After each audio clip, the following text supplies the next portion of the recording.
अर्जुन, एक शरही शांत गांव और रहस्यमय और पेड़। गहरी नदी भारत के एक और छोटे से उसके गांव गहरे में नवल जहां तले। सुबह पक्षियों की लेकिन चहचहाहट इस से गहरे होती थी नवल तक और शामें लाल सुनहरी आसमान में ढल जाती थी, वहां गांव के किनारे खड़ा था एक विशाल बरगद का पेड़। उसकी जड़ें जमीन से बाहर निकलकर ऐसे फैली थीं मानो कोई पुराना रहस्य छुपाए बैठी हों।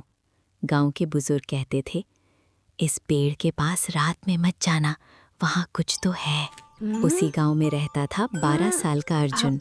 नटखट नहीं लेकिन बहादुर, शरारती नहीं लेकिन जिज्ञासु। जहां बाकी बच्चे भूत प्रेत की कहानियों से डर जाते थे, अर्जुन वहीं सवाल पूछता था, अगर पेड़ में कुछ है तो वो बुरा क्यों होगा? उसकी आंखों में डर नहीं, खोज की चमक थी। एक रात जब आसमान में पूरा चांद चमक रहा था, अर्जुन चुपचाप अपने घर से निकल पड़ा। हवा ठंडी थी, पत्तों की सरसराहट तेज थी। उसका दिल धड़क रहा था, लेकिन कदम रुक नहीं रहे थे। आज सच्चाई जानकर ही आऊंगा, उसने धीरे से कहा। जैसे ही वो पेड़ के पास पहुंचा, अचानक तेज हवा चली, जड़ें हल्की सी हिलने लगी। अर्जुन, डरो मत।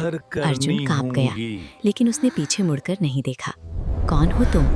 पेड़ के तने से सुनहरी रोशनी निकली। उस रोशनी में एक वृद्ध साधु का चेहरा दिखाई दिया। मैं इस पेड़ की आत्मा हूँ।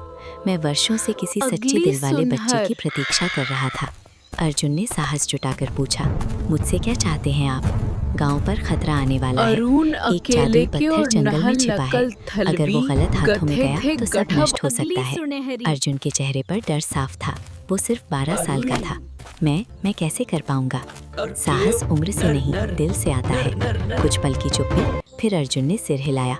मैं कोशिश करूंगा। सुबह की पहली किरण के साथ अर्जुन जंगल की ओर निकल पड़ा। घना जंगल, ऊंचे पेड़, अजीब आवाजें। कभी उसे लगा कोई उसका पीछा कर रहा है, कभी लगा जैसे कोई देख रहा हो, लेकिन वो रुका नहीं। अचानक उसने देखा एक हिरन जमीन पर पड़ा था। उसके पैर में चोट थी। अर्जुन तुरंत उसके पास बैठ गया।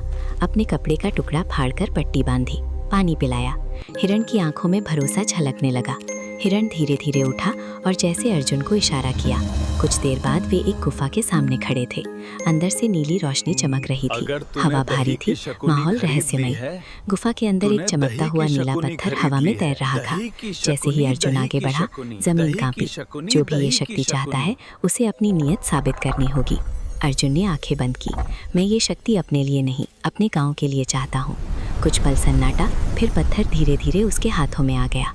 गांव लौटते ही बरगद फिर चमक उठा। तुमने साबित कर दिया, सच्ची शक्ति दया और निस्वार्थता में होती है। पत्थर आकाश में विलीन हो गया। साधु की रोशनी भी गायब हो गई। अगली सुबह गांव सामान्य